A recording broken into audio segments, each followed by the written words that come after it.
Hi there, welcome back to my channel. My name is Shelby and today I'm going to be going over what I read this past week from October 22nd until today, the 28th, I believe. I did read a total of 6 books. I read 2 women's fiction, 3 mystery thrillers, and 1 historical fiction. I will link all of them down below in case you want to check them out. They're Goodreads, and then I will link mine as well if you want to be my friend on there. So I'm just going to get right into it since I have quite a few to talk about. The first one that I read this week is Bared to You by Sylvia Day. This is from the Crossfire series. I've heard things about this for years and I feel like I'm the last person to read it. But I'm really glad I finally picked it up. I picked up most of the series used, and so I decided to start it this week.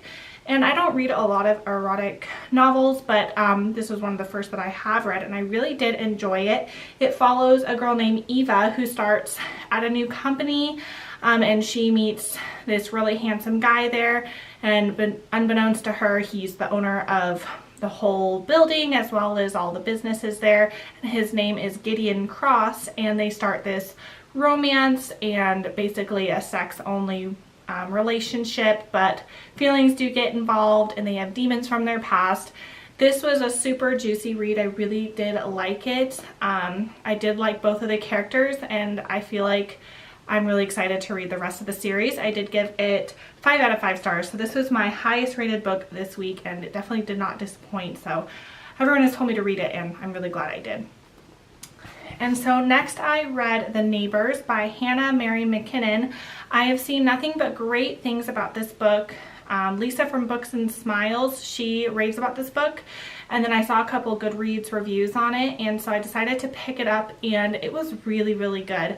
It follows a girl named Abby who she has a brother named Tom, and when they were younger, early 20s, they get in a car accident and he passes away, and she feels really guilty for it because she was apparently driving. And the guy who saved her from this wreckage, he pulled over and saved her. His name was Nate, and they ended up getting married. And so it fast forwards like 20 years later, and they have new neighbors move in next door.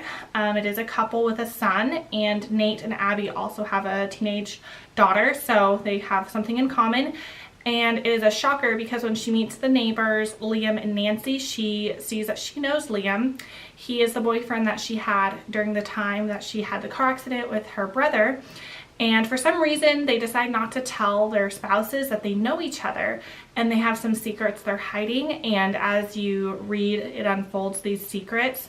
And I found this really addicting. It was a super fast-paced book, and definitely didn't disappoint. And I gave it 4.5 stars out of 5. And then after that, I read I Let You Go by Claire McIntosh. I've heard so many good things about this as well, about it having a really good twist. So I did know a twist was coming because people kept talking about that.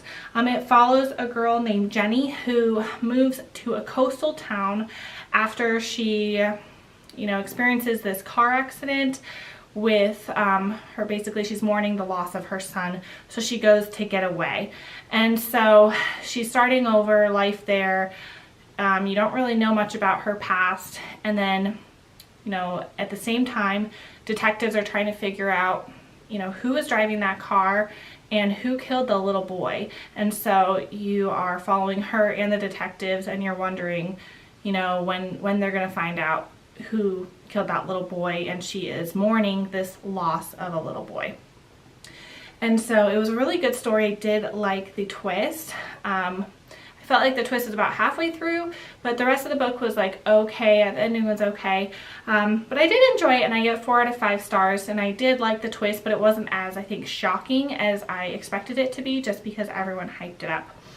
And then after that, I read my first Ellen Hildebrand. I have quite a few of her novels, but I finally picked this one up called The Identicals. I've had it on my shelves for a while, and I heard Nicole from the Girly Girl Bookworm talk about it, I think a year or 2 ago. And I really did like this one as well. It is a story about sisters, twins actually, named Tabitha and Harper. And they're now about 40 years old. And when they were in their teenage years, their parents got divorced, and kind of like the Parent Trap, one daughter went with the mom, one went with the dad. and one was at Nantucket and one was in Martha's Vineyard. So in Nantucket was the mom as well as Tabitha, and then in Martha's Vineyard was the dad and Harper. So they led very different lives, and then they get brought back together when the dad passes away. And there is this kind of bad blood between the two women, and you don't really know why. You know, that has to do maybe with the child that Tabitha had, and she does have another child. So you're through 3 different viewpoints of Tabitha, Harper, and then Tabitha's daughter. And you're kind of seeing that they're all in a crossroads in their life, and they're having basically all hard times. And Tabitha and Harper decide to switch places on the islands because Harper decides to kind of get away, and because there's bad rumors going on Martha's Vineyard about her. And Tabitha decides to overhaul the house that their father had.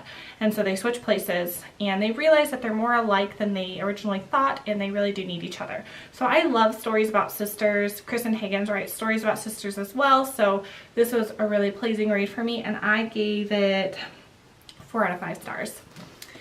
And then after that, I read another Grant County series book by Karen Slaughter, and it's called Indelible. This is the 4th book in the series, and this might be my favorite of the series. It continues to follow Sarah and Jeffrey in their relationship. So Sarah, the coroner / pediatrician, Jeffrey, the head of police, and then Lena, who now is starting back at the police department again after her hiatus there.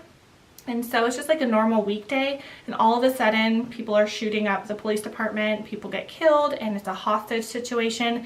So there's these random like kids who are shooting it up, and you're wondering like, why are these people going after the police officers? Like, what do they have against them? And then you're alternating between present as well as past, so you get to learn about the history between Jeffrey and Sarah and how they first met over 10 years ago, and it was only about 3 months into their relationship. They go back to his hometown on a road trip, and weird things are happening while they're there, and you get to definitely learn about his past, and then you see the two past and present intersect, and it was so good. I gave it 4 out of 5 stars. I really, really liked it. Can't wait to finish up this series and then move on to the Will Trent series, I think it's called, which has like 8 books in it. So it's taking me quite a bit of time, but I am enjoying it. And then the last book I finished today, and it's a historical fiction. It's called The Boat Runner by Devin Murphy, and this is his debut novel. So it's a historical fiction set in World War II, and it follows these 2 brothers called Edwin and Jacob, and they're 14 and 15, and they're from Holland, so they're Dutch, and they get sent away to a summer camp. Well, their dad thinks it's just a summer camp, but it turns out to be a Hitler Youth summer camp, and it's 1939, and then when they get back from the camp, war breaks out, and you know, bad things are happening to them and to other families, and then you kind of see the journey of Jacob through the war, and he gets dragged into being in the German Navy, and he's forced to make some very hard decisions that go against his moral compass. And I really enjoyed this because it kind of gave an insight into just one family's, you know, perspective, one family's life, and it was so heartbreaking and a little brutal at times, and I felt like this could have been a story of any of the families because all of them had similar situations of losing people and having to make hard decisions. So I really did like this, and I hope he releases more books because I found this really good. I gave it 4 out of 5 stars. So those are the 6 books that I read this week. Let me know what you guys have been reading lately and if you've read any of these books, and I will see you guys in my next one. Bye.